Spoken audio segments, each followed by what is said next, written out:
신지아를 비판한다 2편입니다. 먼저 오늘 할 얘기는 기본적으로 신지아가 트리플 악셀이 가능했던 선수였는데 하지 않았다는 것이죠. 그 부분에 대해서 이제 얘기를 할 건데, 일단 그거에 앞서서 비판 1영상을 제가 이제 내린 이유가 뭐냐면 그런 얘기가 있었어요. 다른 그 어떤 말보다 특정 인물을 저격하는 것 같다 라는 멘트가 마음에 걸렸습니다. 저도 모르게 좀 비판을 넘어서 저격 느낌이 들었다라는 생각이 이제 저 스스로도 좀 들었어요. 그래서 영상을 내렸고요. 그래도 좀 핵심적인 것만 간략하게 정리하는 시간을 가져보도록 하겠습니다. 자, 제가 처음에 메달 가능성을 얘기했었죠. 올림픽 메달 가능성. 그 이유는 24 월드와 주니어 월드의 결과를 봤을 때 시마다마오는 어차피 못 나가니까 빼고 나면 신지아가 24 월드에서 뛰었더라도 3위 안에 들었을 것 같은 느낌을 받았어요, 저는. 그리고 그때 김채연이 동메달이었고, 그러니까 당연하게 월드 동메달리스트와 롤드 동메달리스트보다 좀 앞서 있던 신지아를 당연히 메달 가능성이 있다는 말을 하는 거는 합리적이었다고 생각해요, 지금도. 다만 그 이후에 신지아가 아무래도 그 가지고 있던 그 능력치에서 조금 더 플러스 알파를 위해서 이제 고난이도 점프나 또는 스피드업 두 개 중에서 고난이도 점프는 일찌감치 포기했었기 때문에 스피드업이라도 좀 해야 된다라는 제가 얘기를 했었고, 실제 브라이언 호서 팀에 가고 나서부터 신지아가 그런 걸 좀 하려는 모습을 보였어요. 그런데 스피드업을 하는 과정에 있어서 그 과정이 영 별로였습니다. 그러면서 정작 퇴보를 해요. 그리고 이제 신지아가 가지고 있었던 가장 큰 무기 중에 하나가 안정된 성공률이었어요. 점프 성공률. 그러니까 우리가 흔히 말하는 컨시였는데, 그 컨시에 방해가 되는 동작들을 스스로 많이 합니다. 일단 신지아의 경우는 주니어 그랑프리 때부터, 주니어 시절부터 점프가 점점 빅점프화 됐었어요. 그 과정에 스피드도 올리려고 했고 도입 스피드도 빨라지고, 그러다 보면 자연스럽게 펜스 문제가 발생합니다. 근데 그 펜스 문제를 해결하기 위한 기술적 보완이 이루어지지 않았어요. 그래서 취했던 방법이 있는데, 사실 이런 부분은 김연아 정도 아니면 누구나 겪어요. 점프가 높고 비거리가 나오기 시작하면 어지간한 선수들은 펜스 문제를 겪어요. 펜스에 부딪힌 적이 있냐 없냐는 별개입니다. 카롤리나 코스트너도 어느 정도 펜스 문제가 있어요. 다만 여러분들 머릿속에 펜스에 부딪히는 장면이 잘 기억 안 나죠? 카롤리나 코스트너에게서.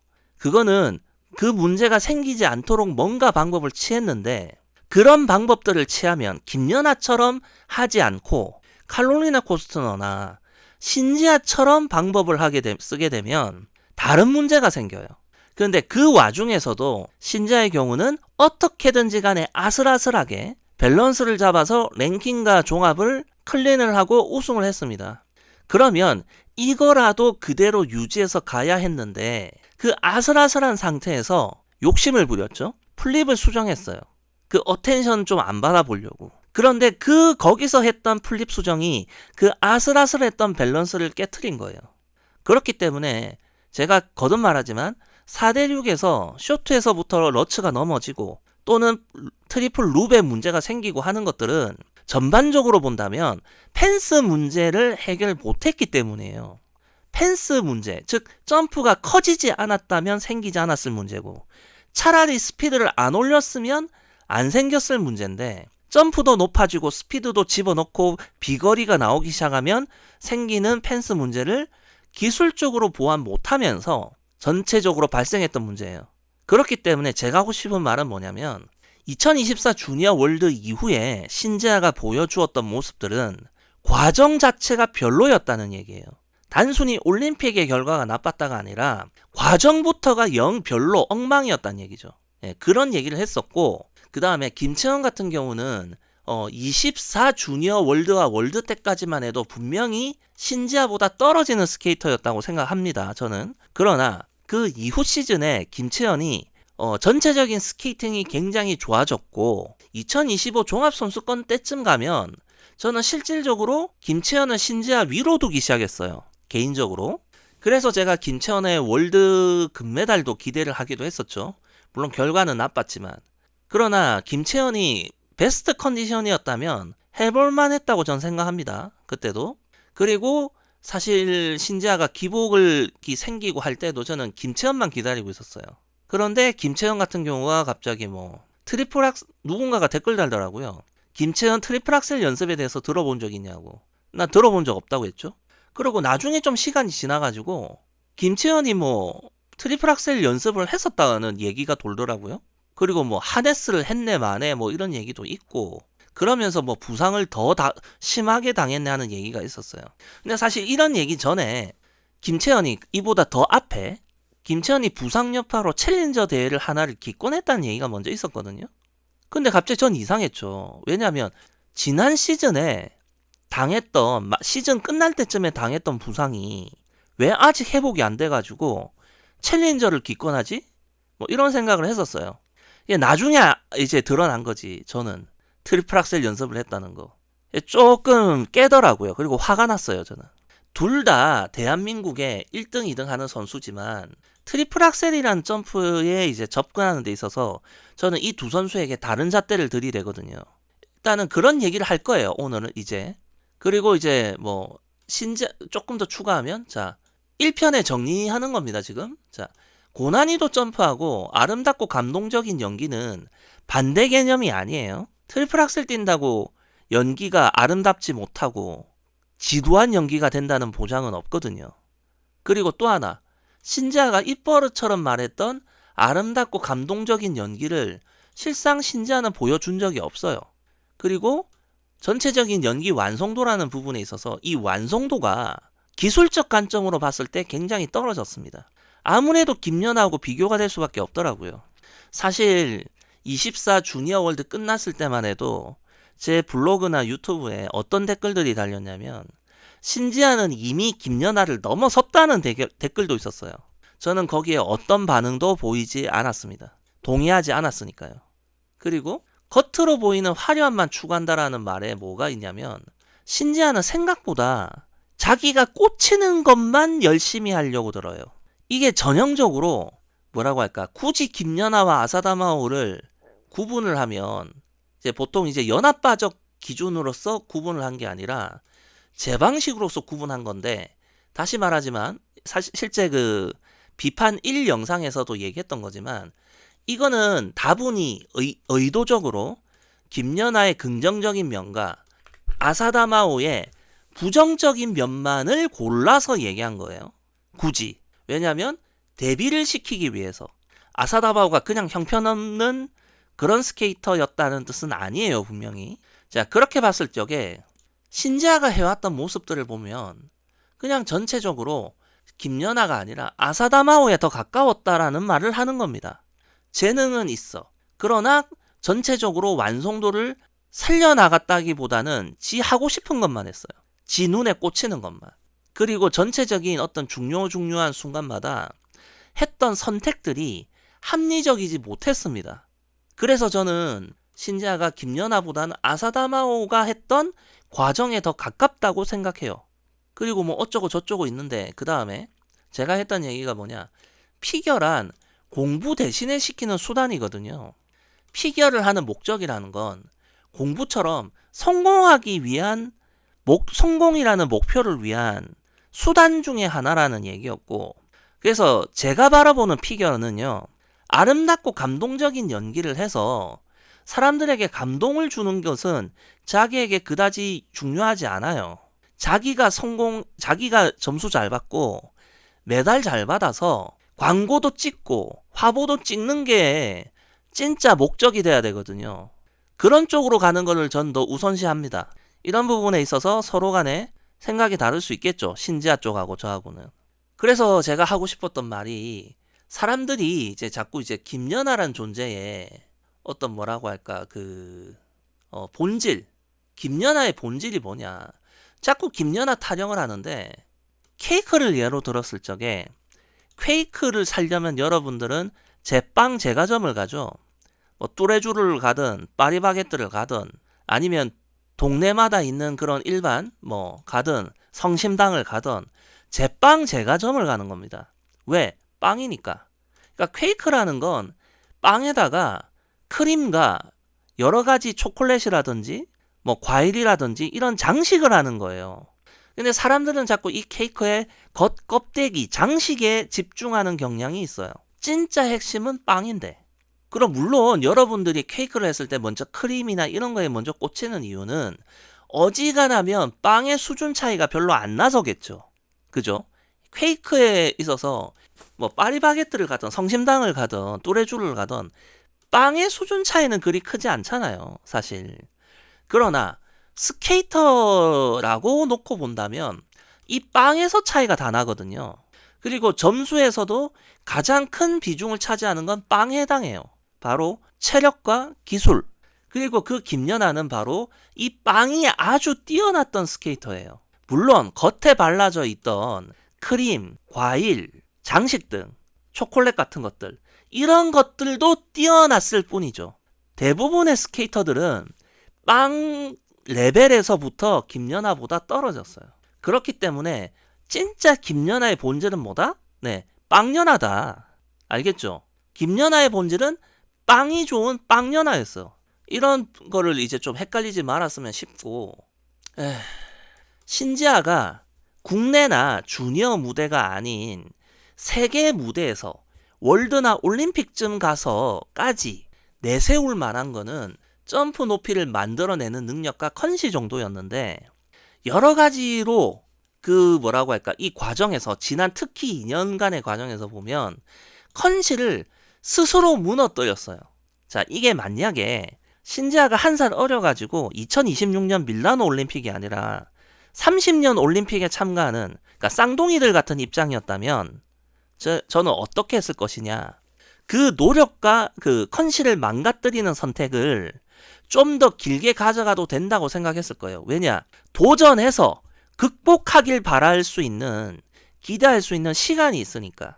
또는 트리플 악셀을 제가 좀 더 강하게 푸시했을 거예요. 제가 글이나 영상을 통해서 시간이 있었다면. 어찌됐든지 결국은 고난이도를 포기하면서 선택하면서 갔던 신지아가 걸었던 길에서 신지아는 그 길을 잘 수행하지 못했어요. 그리고 말과 행동도 달랐고, 김연아 타령을 한 것 치고는 김연아가 아닌 아사다마오스러웠다라는 점, 뭐 이런 부분에서 제가 1편에서 얘기를 했습니다. 그럼 이제 본격적으로 2편 영상으로 이제 2편을 다루는 내용으로 좀 가볼게요. 일단 신지아나 또는 김채연이 트리플 악셀이 가능했을 것인가 라고 본다면, 능력치로 본다면 신지아는 가능하고요, 김채연은 좀 빠듯해요.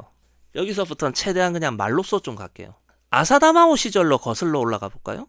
아사다마오 시절에 아사다마오가 주로 성공했을 때 트리플 악셀은 0.66초였어요. 0.66에서 0.68 정도가 나옵니다. 이거 깔끔하게 성공했다는 전제예요. 그리고 기준 구간 소요 프레임은 12프레임이에요. 그나마 아사다마오가 꾸준하게 트리플 악셀을 뛰었던 선수죠. 그런데 이제 그 다음에 뛰었던 주자가 투쿠타미셰바라고 우리가 흔히 이제 얘기하는 뚝따미입니다. 근데 이 뚝따미 같은 경우는 지속적으로 뛰지 않았기 때문에 제가 뭐라고 측정하기가 힘들고, 그 다음에 뛰었던 게 이제 알레나 코스톨 정도가 이제 0.61에서 0.63을 뛰고 기준 구간 소요 프레임이 11이에요. 그러고 이 이후에는 쭉 채공 시간이 낮아집니다. 이렇게 보면은 대략 이렇게 있어요. 제가 그때 언제야 이게, 날착지 영상에서 얘기했나? 어쨌든 이 기준 구간 소요 프레임이란 관점에서 아사다마오 시절까지는 12프레임이었는데 코스톨 시대 이후로 11프레임에 들어서거든요. 그리고 쌍둥이나 바질료크로 오면 10프레임으로 뛰고 있어요. 회전 속도가. 그럼 얼마나 떨어지냐면, 이제 그 봅시다. 자, 여기서 쌍둥이들이 11프레임이고 그 채공 시간은 0.56에서 0.57까지 떨어집니다. 어마어마하게 떨어지죠. 그리고 알리사리우가 주니어 월드 때 뛰었던 게 10프레임 정도였거든요.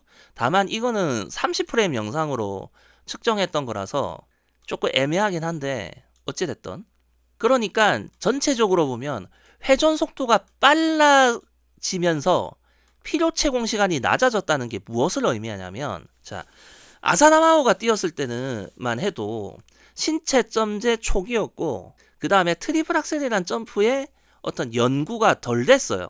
그러다 보니까 이제 자연스럽게 선입견에 의한 설정이 들어가는 거예요. 이 점프는 이 정도 높이를 뛰어야 된다라는 거.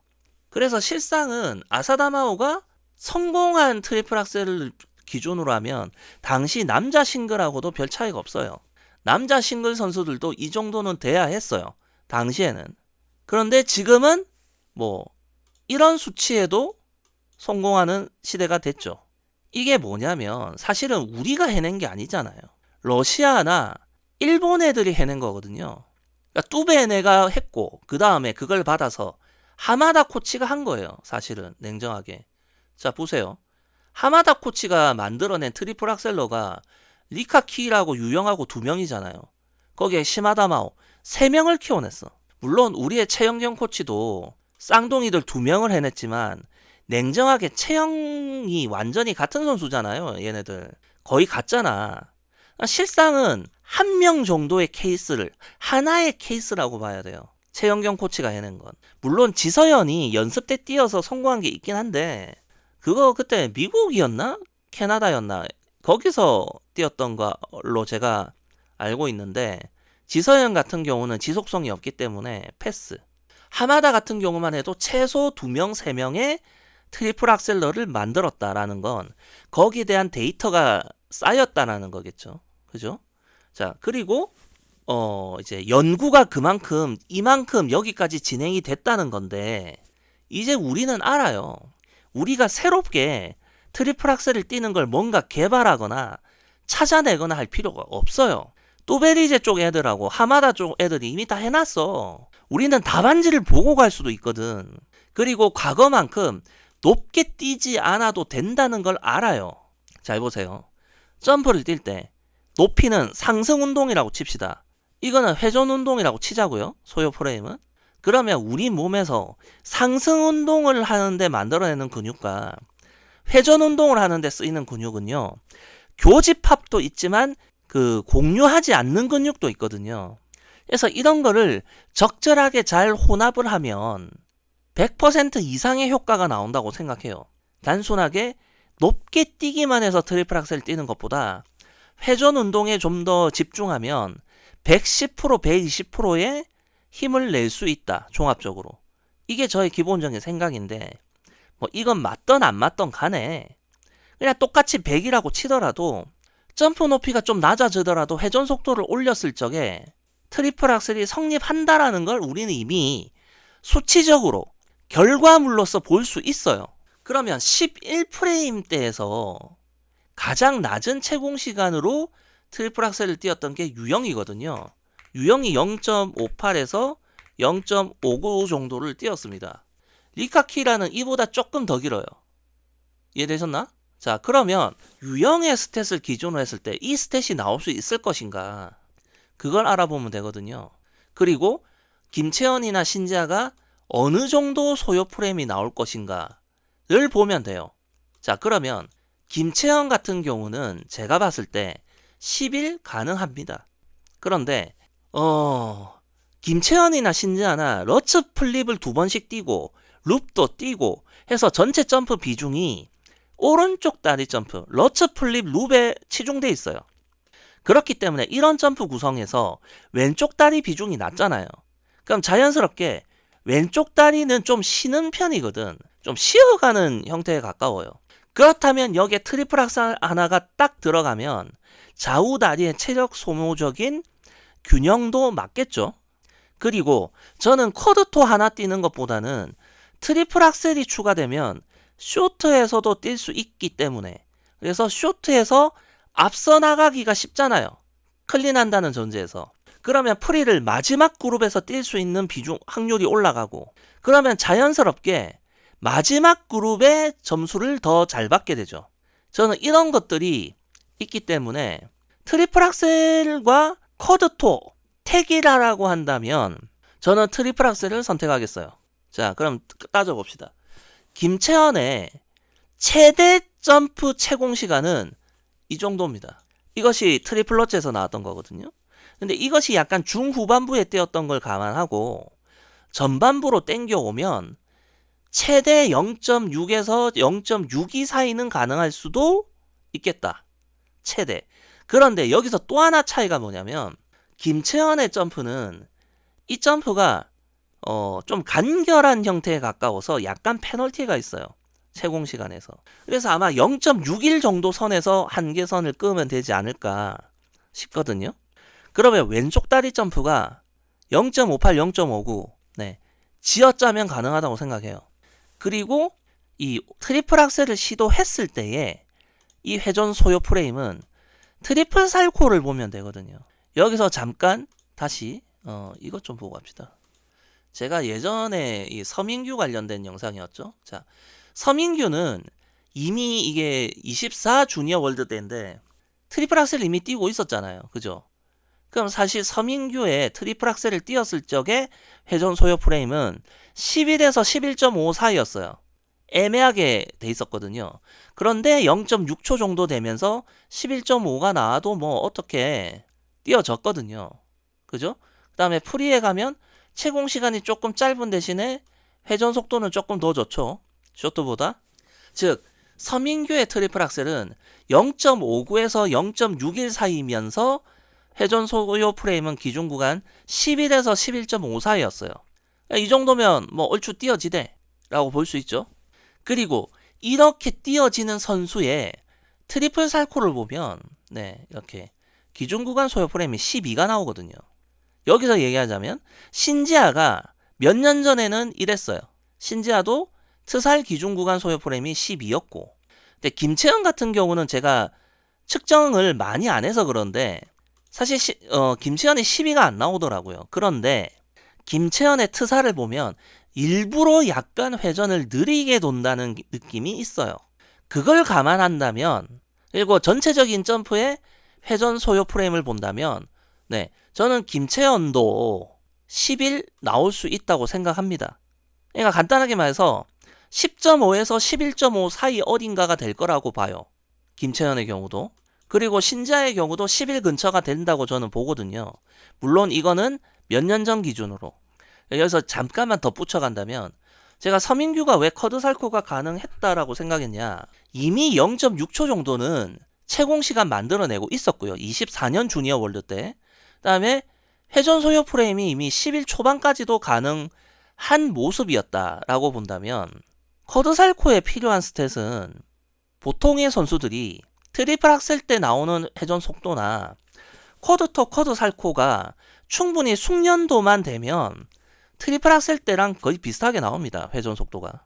그러면 11 초반대가 가능하다고 전제를 하고 쿼드 살코에 필요한 스탯은 0.61에서 0.64 사이 어딘가거든요. 그러면 이때까지만 해도 0.61은 안 나왔어요. 서민규가 언젠가 0.616263을 낼 수 있을 것인가 라고 예상을 해본다면 다른 말 다 집어치우고 머시마잖아. 머시마가 0.63을 못 만들어? 나가 죽어야지. 나가 죽어야 될 거 아니야. 내가 아무리 남자 싱글의 성장 데이터가 없다 해도 나이를 먹어가면 남자 싱글은 여자 싱글보다도 피지컬 성장폭이 좀 더 오래 가거든요. 더 나이를 먹어가면서 더 올라갈 수 있는 여지가 더 있단 말이에요.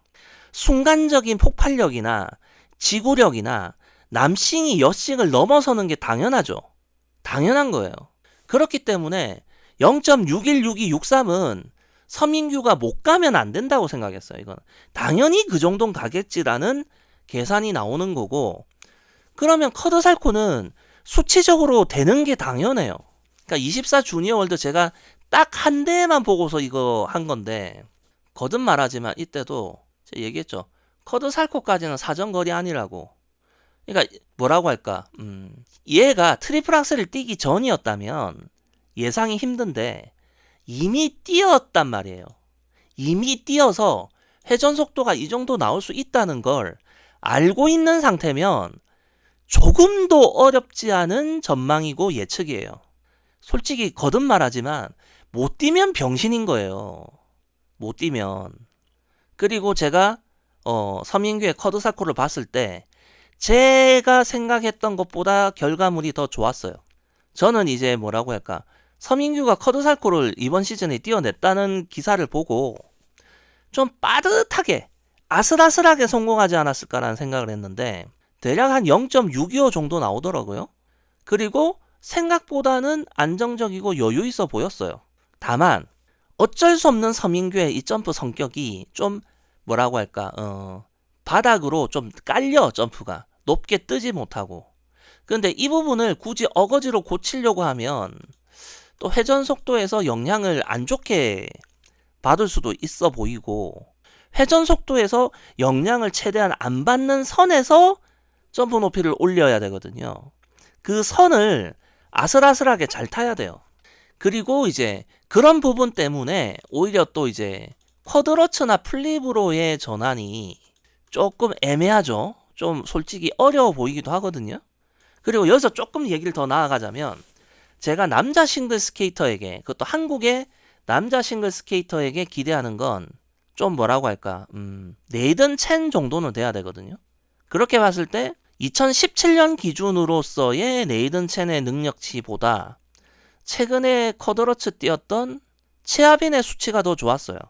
다만 최하빈은 한 번밖에 안 뛰었기 때문에 순수하게 네이든 첸보다 능력치가 더 좋다, 이렇게 말하기는 좀 힘들지만, 그래서 지금 당장만 본다면 서민규가 분명히 최하빈보다 위인데 언제까지 그럴지는 모르겠습니다. 그래서 저는 조금 더 뭐라고 할까, 최하빈에게 조금 더 기대를 가지고 보는 중이에요. 자, 어쨌든 그렇다는 거고, 그 다음에 이 트리플 살코에서의 채공 시간하고 이 소요 프레임을 봤을 때 이것이 트리플 악셀을 뛸 때의 회전 속도를 예측하기 좋거든요. 시마다마오의 경우도 트사를 뛸 때에 0.5초가 안 되는 채공 시간에 12프레임 근처가 나왔거든요. 그리고 신지아가 어릴 때 12프레임이 나왔고, 지금으로부터 몇 년 전에 점프가 막 커지기 전에 그랬기 때문에 신지아의 경우를 좀 놓고 본다면, 자, 신지아가 점프 높이를 너츠에서 얼마를 만들었느냐, 0.65까지 나왔어요. 65. 그게 24년 주니어 그랑프리 때 좀 밸런스가 깨지긴 했는데 높이를 확 만들려고 하니까 0.65가 나왔고, 그 다음에 회전축이 무너지지 않는 선에서 안정권에서 뛰었던 게 랭킹전 같은 경우만 하더라도 0.635 정도거든요. 그러면 신지아가 아무리 다른 다리라고 해도 이거 못 만들까? 신지아가 정말 힘 빡 주고 악셀을 뛰면 이게 안 될까? 수치적으로 본다면 안 된다면 이상해요. 그게. 저는 분명히 신지아에게서 예상하는 수치는, 만약에 그러니까 트리플 악셀 포기하지 않고 몇 년간 꾸준하게 들이댔다면 기준 구간 소요 프라임이 10일 정도에 유형보다는 살짝 더 위에 채공 시간이 가능했다고 봅니다. 그렇기 때문에 수치적으로만 본다면 신지아는 약간 여유가 있고 김채연은 굉장히 빠듯하게 가능선에 있다고 생각해요. 그런데 저는 여기서 제가 김채연의 부모라면 트리플 악셀 안 시켰어요. 이제 여기서부터가 중요한 거지. 네가 하얀한 게 네가 신지아가 취향이라고 신지아한테는 하라고 하고 김채연은 안 하는 게 맞다고 하는 거냐 라고 봤을 때, 연습에서 트리플 악셀을 띄어내는 거하고 이걸 실전에 넣어서 프리스케이트를 완주 내지는 클린할 수 있느냐는 완전히 별개의 문제예요. 자, 여기서 조금만 여기서부터가 이제 진짜 핵심 내용이거든. 진짜. 야, 좀 있어 봐봐요. 영상 좀 찾아서 오겠습니다. 트리플 악셀을 뛰는 선수들에게 있어서 가장 크게 문제가 되는 게 뭔지 아세요? 왼쪽 다리 점프 위주의 점프 구성일 때 트리플 악셀 이후에 뛰는 다른 왼쪽 다리 점프들에게 영향을 준다는 거예요. 예를 들면, 자, 왼쪽 다리 점프가 뭡니까? 악셀, 살코, 토룹이죠. 그런데 여기서 또 한 가지가 트리플 토가 문제거든요. 어지간하면 힘이 빠져도 트살 정도는 뛰어냅니다, 선수들이. 왜냐하면 트살 같은 거는 트리플 악셀을 뛰는 선수 정도의 채공 시간이면 힘이 좀 빠져 있어도 트살을 뛰는 게 문제가 안 돼요. 0.5초도 필요가 없거든. 김연아가 후반부에 뛰었던 트살도 0.5초가 안 돼요. 자, 그러면 보통 일반적인 선수들이 전력을 다해서 뛴다는 전제로 봤을 때 단독으로 뛰는 트리플 토루하고 연결 점프로서 뛰는 트리플 토루비 어떻게 되느냐? 채공 시간이 하늘과 땅만큼 차이가 납니다. 예를 들어서 아델리나 소토니코바가 앞에 뛰는 트리플 톤은 거의 0.65 정도 나오거든요. 김연아 전성기 때 트리플 러츠만큼 나와요. 그런데 연결 점프로 뛰는 트리플 톤은 폴짝이거든요. 이만큼 차이가 나요. 아시겠어요? 그래서 김연아나 아사다마오 같은 선수들이 연결 트리플 토가 0.58초씩 나왔다는 거는 그건 그만큼 김연아나 아사다마오가 다른 선수들보다 월등한 피지컬이 있었다는 거예요. 아시겠어요? 자, 그리고 폴리나 추루스카야 같은 선수도 연결 트리플 토가 0.56 이상 나왔거든요. 그러니까 그런 선수들은 그만큼 파워가 있었다라는 거예요. 그렇기 때문에 잘 보면 아사다마오가 트리플 악셀을 2번 넣었던 밴쿠버 올림픽을 생각해 보세요. 연결 트리플 토롭이 없잖아요. 3-3이 없어졌잖아. 3-2잖아요. 단독으로 뺐잖아요. 다 이유가 있는 거예요. 자, 그러면 이 예시를 좀 보고 갑시다. 2008년 고양 4대6에서 지금 아사다마오가 트리플 악셀 들어가는 거예요. 자, 트리플 악셀, 네, 아주 깔끔하죠. 제가 보는 아사다마오 커리어 역대 최고의 트리플 악셀이고 지금 회전 거의 다 채워서 떨어졌거든요. 7시, 6시 사이에 떨어졌어요. 이런 트리플 악셀 몇 번 안 됩니다. 아사다마오 커리어 내내. 자, 이렇게 트리플 악셀을 멋지게 띄어냈다는 게 뭐예요? 이게 대략 0.68 정도 제가 측정하거든요. 예. 그렇다는 건 이 트리플 악셀에서 막대한 체력 소모가 있었다는 얘기죠. 그러고 나서 이제 뛰는 점프를 보면 이제 그 다음에 이 트리플 토룹 보세요. 자, 여기서 이제 이게 이제 연결 토룹이에요. 자, 트리플 악셀을 앞에 띄었어요. 힘이 많이 빠졌어요. 그 다음에 오는 연결 트리플 토룹을 보면 네, 점프 높이가 안 나오죠. 네, 회전 부족이에요. 그죠? 이때는 다운그레이드죠. 언더가 없으니까. 그러면 바로 기초점 하락하고 GOE 마이너스 받고 난리 부르스 나는 거야. 그런데 자, 이번에는 08 고양 4대6 한 달 뒤에 열렸던 월드입니다. 월드에서 우리가 그 이제 연아빠들이 아사다마오를 비아냥거리면서 쓰는 표현 있죠. 슬라이딩 악셀. 자, 지금 이게 슬라이딩 악셀 장면이에요. 자, 첫 번째로 프리에서 점프를 띱니다. 네. 슬라이딩을 했죠.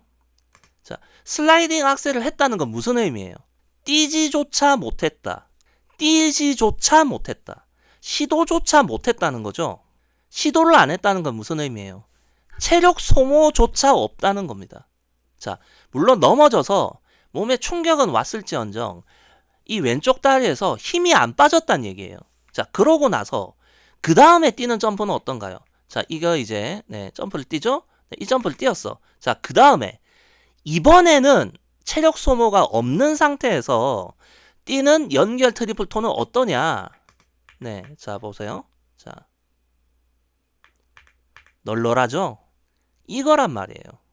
트리플 악셀을 띄움으로써 생기는 체력 소모로 인해서 그 이후에 뛰어야 되는 뭐 더블 악셀이나 트살은 크게 문제가 안 되는데 연결 트리플 토룹이 문제가 된단 말이에요. 사람들은 이런 걸 잘 생각 안 하거든. 트리플 악셀 뛰면 되지. 그러니까 여러분들 이런 체력 소모로 인해서 생기는 여파를 생각 안 하면 어떻게 되는 줄 아세요? 트리플 악셀 트리플 토를 뛰지. 실제로 2006년에 시즌 전에요. 라파엘 아르토니안 코치가 일본 쪽하고 그런 얘기를 하거든요. 궁극적으로 구상하는 점프 구성 트리플 악셀 트리플 토, 그 다음에 단독 트리플 악셀, 여기에다가 트리플 악셀 앞에다가 스텝을 넣어가지고 GOE 플러스 3을 노린다. 같은 개소리를 했었어. 이것만 봐도 당시에 그 아르토니안 코치가 남신 여신 간의 체력적 차이를 전혀 고려하지 않고 있다는 걸 알 수 있죠. 이만큼 차이가 나요. 이만큼이나. 그러니까 이러니까 아사다마오가 나중에 트리플 악셀을 뛰지만 트리플 토를 못 넣잖아요. 그러니까 더블 토인 거야. 밴쿠버 올림픽 때 보면 트리플 악셀을 2번을 어거지로 뛰었죠. 그러고 나면 왼쪽 다리 힘이 거의 방전돼. 그러면 나중에 어떻게 되는 줄 알아? 왼쪽 다리와 오른쪽 다리의 체력 불균형으로 인해서 자세가 떠요, 위로. 그러면서 밸런스가 나빠지거든. 야, 이런 생각을 전혀 안 하는 거야, 사람들이. 그렇기 때문에 트리플 악셀을 뛰겠다고 마음 먹었으면 연결 트리플 토가 들어가는 점프가 어떻게 될지를 생각해야 되거든요. 먼저 김채원을 생각해 봅시다. 김채원의 연결 트리플 토룹은 이제 러츠 뒤에 뛰었죠.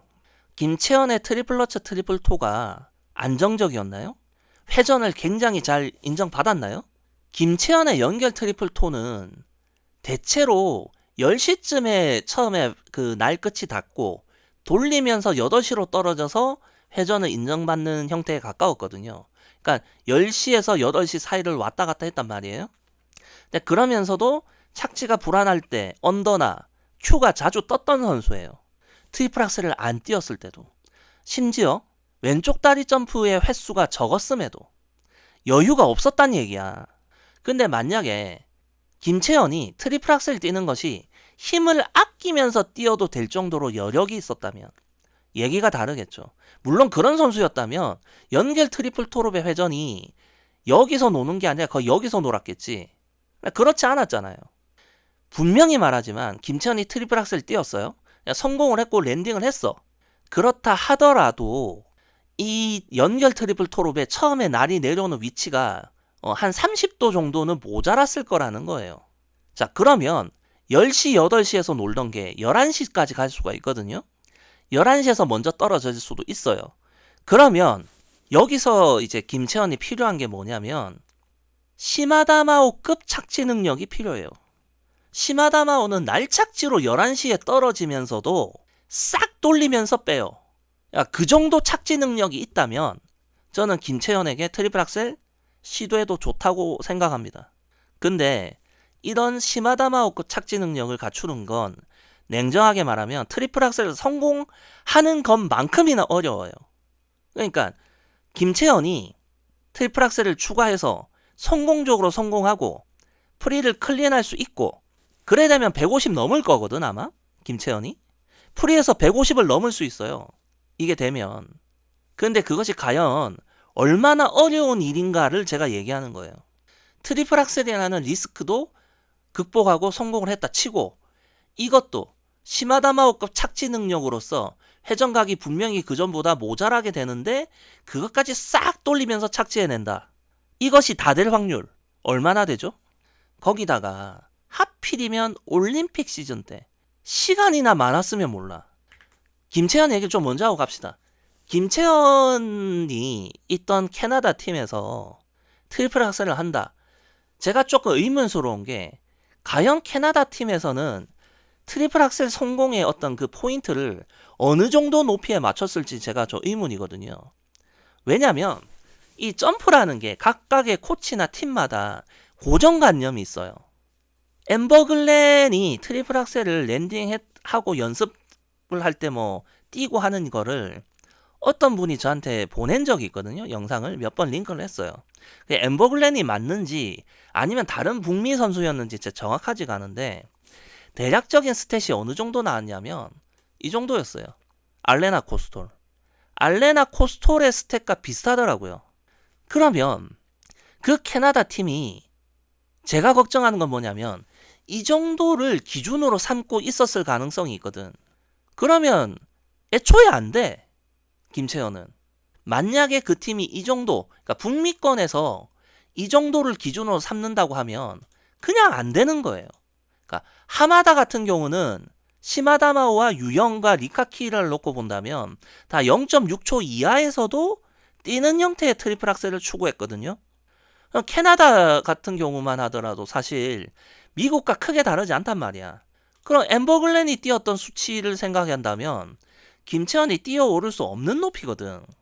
그리고 설사 그 팀이 훨씬 제가 생각하는 것보다 대가리가 좋고 잘 돌아가는 팀이어가지고 0.6초 이하에서 뛰는 트리플 악셀을 생각했다 하더라도 그것이 결코 이제 그걸 뛰어낸 다음에 오는 이 연결 트리플 토룹에서의 애로사항 극복이 되겠냐 이겁니다. 훨씬 더 이 연결 트리플 토룹에서 고장날 확률이 높거든요. 그렇게 된다면 트리플 악셀이 추가되는 것만큼 그 자체가 리스크인데 연결 트리플 토룹의 리스크라는 이중 리스크를 안게 돼요. 그래서 저는 개인적으로 김채연이 트리플 악셀을 시도하는 거는 좀 반대의 입장이거든요. 물론 선수가 기적적으로 다 극복해낼지 모르지. 그건 알 수가 없는 거야. 다 극복해내고 해내버리면 할 말이 없어요. 그러나 저는 확률적으로 힘들다라고 보는 편이에요. 자, 그런데 신지아는 좀 달라요. 왜냐면 기본적으로 제가 측정을 해봤을 적에 김채연한테 미안하지만 김채연과 신지아는 신체 능력이 차이가 나요.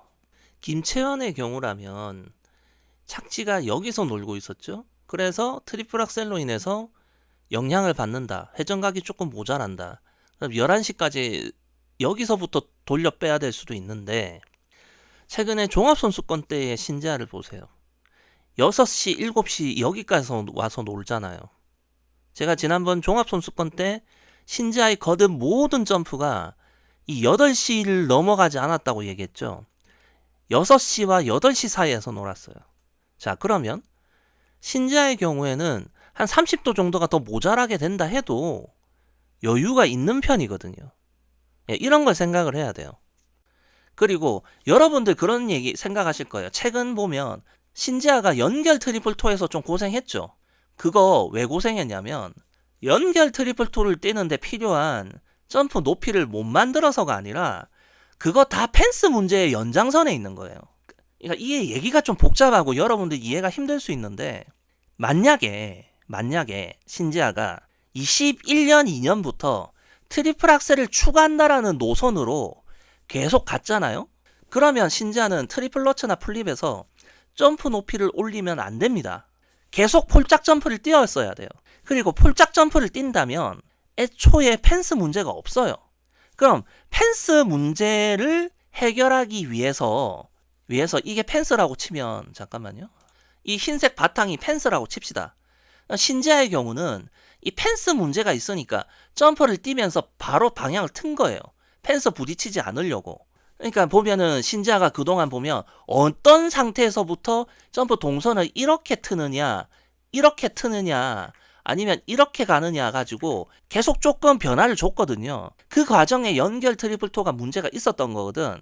그런데 폴짝폴짝이었으면 애초에 연결 트리플 토의 컨시가 주니어 1, 2, 3년차 수준으로 잘 유지가 됐을 거라는 거예요. 이해되셨나? 그러니까 애초에 연결 트리플 토에서의 문제라고 봤을 때 김채연과 신지아는 입장이 다르다는 얘기예요. 신지아의 경우에는 훨씬 더 신체 능력적으로 여유가 있었다라는 거죠. 김채연보다는. 그렇기 때문에 제가 하고 싶은 말, 김채연의 경우에는 트리플 악셀이 빠듯하게 됐다 해도 연결 트리플 토에서 박살이 났을 확률이 높다라는 거고, 그걸 메꾸려면 시마다마오 수준의 착지 능력이 있어야 되는데 솔직히 말하면 택도 없다라는 생각이 들거든요. 김채연이 지금까지 착지를 해온 걸 보면 시마다마오의 착지 능력은 좀 특별해요. 현재 스케이터들 중에서도. 그리고 신지아의 경우에는 물론 시마다마오급은 아니지만 김채연보다는 체력적 여유가 좀 더 있다라고 보는 그렇게 보는 편입니다. 저는. 자, 그런데 여기서 또 한 가지 중요한 부분이 뭐냐면 제가 신지아 리뷰를 할 때마다 그런 얘기 하잖아요. 트리플의 점프 높이가 올라가서 트리플 악셀은 빠이빠이라고. 그리고 트리플 악셀을 뛰게 되면 폴짝폴짝 점프 뛰는 게 더 낫다고. 제가 계속 그 얘기하죠. 이게 오늘 다룰 내용의 두 번째 핵심이에요. 왜 그렇게 얘기하느냐. 여러분들 보세요. 트리플 악셀을 꾸준하게 뛰었던 선수들 놓고 보자고요. 아사다마오로 가볼까? 아사다마오는 러츠 플립 룹이 모두 0.6초가 넘었던 선수예요. 누가 폴짝이래, 병신같이. 러츠 플립 룹의 점프 높이가 이혜인보다 높았는데 그게 폴짝이야? 아사다마오보다 러츠 플립을 높게 뛸 수 있는 건 현재 우리나라 국대 현역 중에서 신지아 말고 없어요. 누가 폴짝이라는 거야 대체. 잘 보세요. 아사다마오의 트리플 악셀 채공 시간 자체가 높죠. 왜?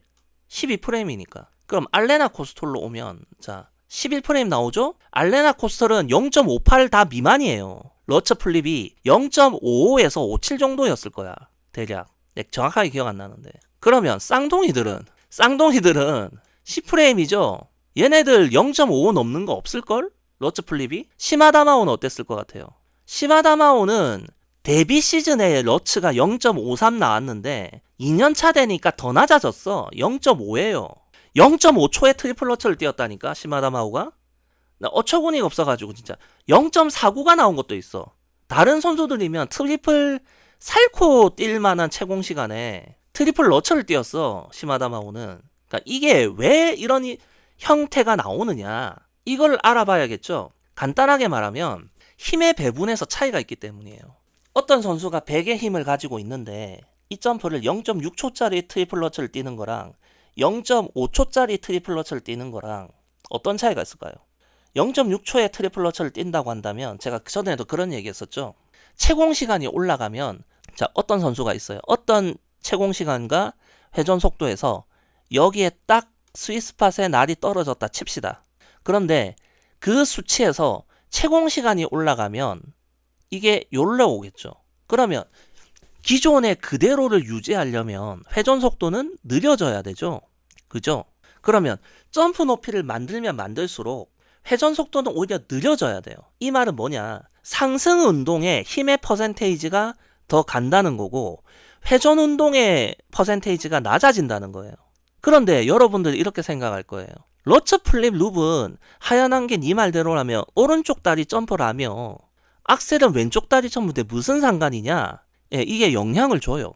대부분의 스케이터에게. 러처 플립의 채공 시간을 올리기 위해서 상승 운동의 힘의 퍼센테이지가 많이 가면 이게 왼쪽 다리 점프에도 영향을 주더라고요. 그래서 실제로 신지아가 러처 플립 룹에 힘을 주는데 트살의 회전 속도가 느려져요. 어떡하라고 이걸. 결과물이 그런데 대부분이. 그러니까 체력 소모라는 관점에선 왼쪽 다리 점프는 왼쪽 다리 점프에, 오른쪽 다리 점프는 오른쪽 다리 점프에만 영향을 주지만 힘의 배분이라는 관점에서는 모든 점프가 서로 물고 물리더라고요. 그래서 러처 플립 룹의 채공 시간을 올려나가게 되면 자연스럽게 회전 운동에 가해지는 힘의 퍼센테이지가 낮아지고, 그러면서 악셀을 뛰거나 살코 토롭을 뛸 때도 회전 속도가 떨어지는 경향을 보여요. 그럼 이게 뭐다? 트리플 악셀을 뛰게 될 때 필요 채공 시간이 올라가죠. 그러면 뛰기가 힘들어지는 거예요. 점점 더. 그래서 꾸준하게 트리플 악셀을 뛰는 선수들, 회전 속도가 빠른 선수들, 그 선수들이 트리플 러츠나 플립 뛰는 다리가 다르다고 해서 막 높이만 만들고 회전을 느리게 돌지 않는 모습이 나오는 이유입니다. 그래서 여러분들은 그런 생각했을 거예요. 트리플 악셀도 뛰고 러츠 플립도 스케일 크게 뛰고 김연아처럼 스피드하게 연기도 하고 그런 스케이터 안 나옵니다. 기대하지 마세요. 그런 건 판타지에서나 가능한 거야. 그런 게 가능했던 스케이터가 나올 뻔했지. 약물러가. 발리에바가 그런 걸 했지. 약 빨아서. 현실에서는 존재하기 힘들어요. 그런 거. 아시겠죠? 그래서 제가 계속 얘기하는 게 신지아가 0.63을 때렸을 적에 트리플 악셀 바이바이 했던 겁니다. 바이바이. 다 이유가 있는 거야.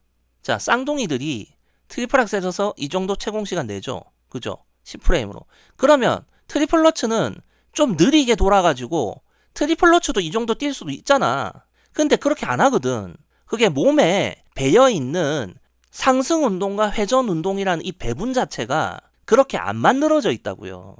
시마다마오가 커드토 뛰면 0.62, 63 나오는데 왜 트리플 러츠는 고작 0.5초밖에 안 될까? 생각을 해보라니까? 고난이도를 뛰기 위해서 회전 운동에 중점을 둔 것이 몸에 배어있기 때문에 그렇게 점프 높이를 만드는 것이 언밸런스라니까요. 밸런스가 안 맞아요, 그러면. 자, 그래서 제가 지금 와서 하고자 하는 얘기는 뭐냐면 신지아에게 가장 점수를 따먹기 좋았던 테크트리는 트리플 악셀을 계속 뛰면서, 뭐 그것이 꼭 그 트리플 악셀을 처음 연습했던 박빈나 팀이 아니더라도 일본 팀에 가서라도 그걸 꾸준히 진행을 하면서 러츠 플립 룹에 힘을 가하지 않는 거였어요. 트리플 악셀을 뛰되 나머지 점프들은 활주 점프 가속으로 인한 빅 점프를 뛰는 게 아니라 트랜지션에 이은 작은 점프를 뛰면서 컨실을 유지하는 거죠. 그랬다면 애초에 펜스 문제는 안 나오고, 그러면 신지아가 최근 2년간 겪었던 러츠나 플립이나 룹에서 넘어지는 문제가 거의 안 나왔을 거라는 거예요. 이해되셨나요? 제가 오늘 끌고 왔던 얘기가? 자, 그러면 왜 빅점프를 화가 되면 러츠, 플립, 룹에서 펜스 문제가 생기며 그런 것들을 신지아가 뭐 어떻게 해결을 못했다는 거냐, 그 얘기를 해야 되잖아요. 그죠? 그게 3편 내용이야. 그걸 3편에 하겠다고. 트리플 악셀을 뛰면서 트리플 러츠가 어느 정도 높이가 올라가잖아요. 그런 케이스가 이제 누가 있냐면은 이제 여기에는 지금 빠졌는데, 생각보다 러시아 애들 중에서 트리플 러츠 플립이 점프 높이가 높았던 애가 있거든요. 예, 투루소바인데, 그런 만큼 투루소바의 경우 트리플 악셀 채공 시간도 길어요. 예를 들어서 이제 코스톨이 0.55초, 57초 이 사이라면 트루소바는 0.57이 넘어가는 것도 있었거든. 그런 만큼 트루소바의 트리플 악셀은 0.64, 65, 66까지도 나왔단 말이에요. 어떨 땐 0.67까지 뛴 적도 있어. 이게 뭐냐? 조절, 세팅이 정교하게 안 된 거예요. 트루소바가. 결국에는 뭐냐? 얼마나 더 낮은 높이에서 트리플 악셀을 뛸 수 있느냐는 러츠 플립에서 다른 다리지만 힘을 쓰는 다리가 다름에도 불구하고 그 점퍼들이 낮은 높이에서 점프를 뛸 수 있는 형태에 맞춰져 있어야 밸런스가 맞다는 거예요. 상승 운동과 회전 운동의 조합에서. 이런 생각들을 하면서 점프에 접근하자라는 거죠. 자, 그러면 이제 또 여기서 여러분들이 궁금한 게 있을 거야. 그럼 신지아는 지금부터 트리플 악셀 연습해야 됩니까? 라는 질문이 있을 거예요. 그죠? 이게 문제는 어려워졌어요. 왜냐면 첫째, 신지아의 마음속에 트리플 악셀이 없다는 거고, 신지아를 내가 수년간 지켜봤을 때 얘는 어떻게든지 간에 높고 스케일이 큰 점프를 뛰고 싶어 한다는 성향이 있어요. 근데 그런 걸 다 100번 제끼고 신지아가 2030년 올림픽에는 나 정말 제대로 해볼래 하고 덤빈다 칩시다. 그리고 트리플 악셀도 연습을 해보겠다고 한다고 칩시다. 그러면 지금 최근 몇 년간에 걸쳐져서 점프가 커졌던 신지아의 모든 점프들을 다시 조정해야 돼요. 작은 점프로. 0.63 몇 뛰던 러츠 플립을 다시 0.56초대로 떨어뜨려야 돼요. 0.5657 정도까지는 떨어뜨려야 됩니다. 그래서 몸의 점프에 뛰는 이런 전체적인 밸런스를 회전 운동에 관련된 힘을 더 쓰는 쪽으로 밸런스를 재조정해야 되거든요. 근데 이 과정에 일시적으로 또 성적 하락이 가능해요. 이 기간이 선수들한테 꽤나 괴로울 거거든. 그걸 신지아가 감수할 수 있으냐라는 거야. 신지아가 그걸 감수할 수 있나요? 난 잘 모르겠네. 그게 참 제가 거듭 말하지만 제가 원했던 신지아의 테크트리는 나카야미나 엠버글렌 같은 거예요. 내가 원했던 건. 그 둘이 다 결국 금메달을 못 땄더라도 제가 생각했던 테크트리는 그거예요. 트리플 악셀이 쇼트에서 들어간다. 물론 신지아가 오랜 주니어 시절에는 주니어에서는 트리플 악셀조차도 쇼트에 못 넣지만 시니어는 넣을 수 있잖아요. 예, 넣어가지고 그것을 바탕으로 다른 선수들보다 좀 더 높은 점프 구성에서 내려다보면서 피겨하는 거. 그리고 저는 태생적으로 신지아의 러츠 플립의 도약 방식 등이 스피드를 가하고 높이를 만들고 비거리를 만드는 것에 김연아보다 떨어질 수밖에 없어요. 태생적으로. 그렇기 때문에 거기서 생기는 약점이 생기거든요. 그럼 저는 처음에는 그것이 브라이언 옹서 팀에 가서 보완되길 바랬는데 전혀 보완되지 않았고, 그렇다면 그냥 트리플 악셀이 들어가면 그럴 필요가 없어요. 강한 점프보다 차라리 역시나 이런 러츠 플립 이하의 점프들은 트랜지션을 바탕으로 한 가산점 전략으로 가고, 그러면 자연스럽게 점프의 높이나 비거리는 짧아지고, 그럼 펜스 문제가 없어지고, 펜스 문제가 없어지면 신지아가 특별하게 기술적 보완을 따로 할 필요가 없어져요. 이해되셨어요? 그러니까 물론 이 경우에는 트리플 악셀을 띄어낼 수 있느냐 없느냐라는 그것이 가장 큰 화두겠죠. 일단 능력치적으로는 신지아는 가능하다. 그런데 신지아가 마음을 먹느냐, 그 다음에 기존에 커졌던 점프를 다시금 좀 작게 만들 수 있는 그런 재조정 작업을 할 만한 시간과 용기가 있느냐 인 건데, 자, 이거는 따로 제껴두고 트리플 악셀에만 조금 초점을 맞춰둔다면 뭐냐면, 제가 24 주니어 선발전 때 신지아한테 했던 얘기가 있어요. 0.46초만 되어도 회전 채운다. 그런데 자꾸 0.5를 넘어가려고 해. 이게 뭐냐? 신지아 마음속에 있는 점프를 일부러 힘을 아껴서 작게 뛰는 게 감질나나 봐, 얘는. 시원시원하게 점프를 빵 때리고 싶나 봐. 근데 내가 하고 싶은 말은 트리플 악셀 뛰면 진짜 똥줄 빠지게 뛰어야 될걸? 더블 악셀을 힘을 빼고 뛰는 게 감질난다라는 생각 자체가 안 들 거예요. 트리플 악셀을 시도하게 되면 똥줄 빠지게 뛰어야 되니까. 일단 이게 첫 번째고, 그동안 더블 악셀을 뛸 때 자세부터가 고난이도가 전혀 안 맞는 자세로 뛰고 있거든요. 왜냐? 회전이 남아요. 회전이 남으니까 선회전을 일부러 안 먹으면서 뛰어요. 굉장히. 제가 예전에 이제 김유재 트리플 악셀 도약이 중간에 바뀌었다고 했거든요. 아니, 중간이라기보다 굉장히 초반에 이미 바뀌었어요. 높이를 만드는데 유리했던 방식에서 회전 운동에 집중하는 형태로 바뀌었거든요. 김유재 트리플 악셀이. 이거 제가 여러 번 얘기했죠. 사실 지금 김유재나 김유성이나 몸통 회전을 빨리 시작하려고 들거든. 그리고 제가 저번에 날착지 영상에서도 발리에바의 그 트리플 악셀도 봤죠. 근데 신지아는 보통의 선수들보다도 몸통 회전은커녕 날도 안 돌리면서 들어가. 왜냐? 그래야지 착지날이 여기로 안 가니까. 안 그러면 5시까지 가거든. 그래서 신지아가 트리플 악셀 시도한다고 하면 첫 번째, 모든 점프에서 상승 운동보다는 회전 운동의 비중을 좀 더 늘리는 작업을 해야 돼요. 점프 높이를 낮추면서. 그 다음에 트리플 악셀은 몸통을 좀 더 많이 돌려서 도약하는 것을 숙달돼야 돼요. 그 다음에 회전축은 어떻게 만들어야 되느냐? 조금 앞으로 눕는 형태로 만들어야 됩니다. 왜냐? 신지아의 착지 다리 위치가 이렇게 내려오기 때문에. 이런 선결 과제들이 좀 있어요. 근데 이런 걸 다 떠나서 결국 가장 큰 문제는 대부분의 선수들에게 트리플 악셀을 띄어낼 만한 신체 능력이 되느냐거든요. 근데 저는 딱 이 말 할게요. 신체 능력적으로 본다면 신지아가 트리플 악셀이 신체 능력이 모자라서 못한다 라고 한다면 다 나가 죽어야 돼. 우리나라 애들 다 나가 죽어야 돼. 그냥 신체 능력적으로 못한다는 건 그건 개소리고, 그걸 위한 선결과제, 기술적인 어떤 변화들이나 이런 숙련도적인 부분에서 되느냐 마느냐의 문제지, 신체 능력적으로는 저는 의심을 하지 않습니다. 아시겠죠? 자, 이제 최종적으로 좀 정리를 해보도록 하겠습니다. 일단 회전 속도라는 관점에서 봤을 때 두 선수 모두 제가 봤을 때 11프레임 근처가 가능합니다. 그리고 0.58 이상 가능은 하다고 생각해요, 둘 다. 그런데 김채연의 경우는 그것이 빠듯하고 신지아는 조금 더 여유가 있다라는 것이고요. 그 다음에 연결 트리플 토룹을 뛰는 모양새를 봤을 때 김채연의 경우에는 트리플 악셀 설사 성공해도 연결 트리플 토룹에서 문제가 될 가능성이 또 있다라는 거죠. 그래서 그 부분까지 해결이 돼야 하는데 그럴 가능성이 좀 낮아 보인다라는 게 제가 김채연에 대한 저의 생각이고, 그러나 선수가 해내면 할 말 없는 거예요. 그러면 그냥 입 닥치고 박수 쳐줘야죠. 네. 신지아 같은 경우는 그럴 생각조차 없었고, 이게 웃기잖아요. 저는 솔직히 한국 선수들이 다 잘했으면 좋겠기 때문에 굳이 말하자면 김채연은 트리플 악셀에 도전 안 하고 신지아는 어릴 때부터 해왔어야 했다라고 생각하거든요.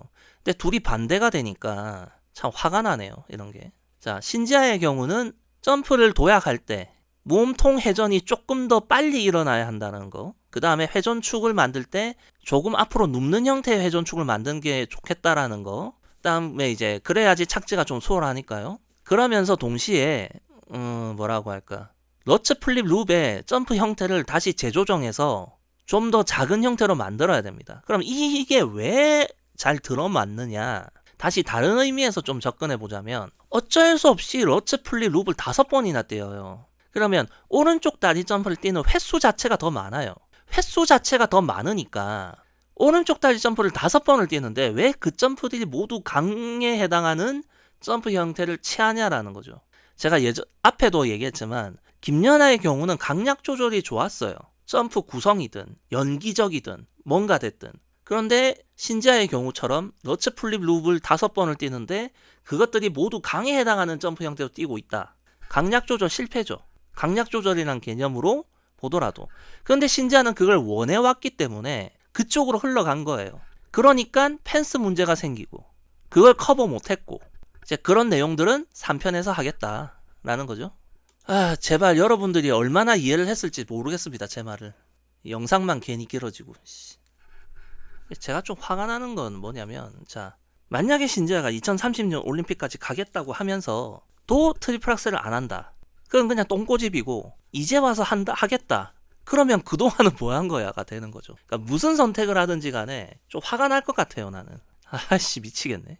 이번 영상은 뭐 원래도 제가 항상 그렇지만 제가 대본 없이 막 급조해서 만들기 때문에 좀 얘기가 왔다 갔다 하고 횡설수설하는 경향이 있을 수밖에 없어요. 뭔가 잘 짜여진 그런 완성된 영상의 느낌은 아닐 겁니다. 굉장히 날 것의 영상이죠. 그런 부분들은 여러분들이 좀 이해를 해주시면 좋겠고, 그 다음에 이제 제가 나이를 먹다 보니까 말이 자꾸 엉뚱한 단어가 나와요. 에어컨을 말하려고 하는데 리모컨이라고 한다거나 뭐 이럴 때가 있거든요, 제가. 그런 부분들은 여러분들이 맥락에 맞게 알아서 셀프 필터링 해주세요. 그리고 3편 같은 경우는 다가오는 주말에까지는 만들게요. 아유, 이것도 또 최소한 컷 편집은 해야 되는데. 일단 여기까지 하겠습니다.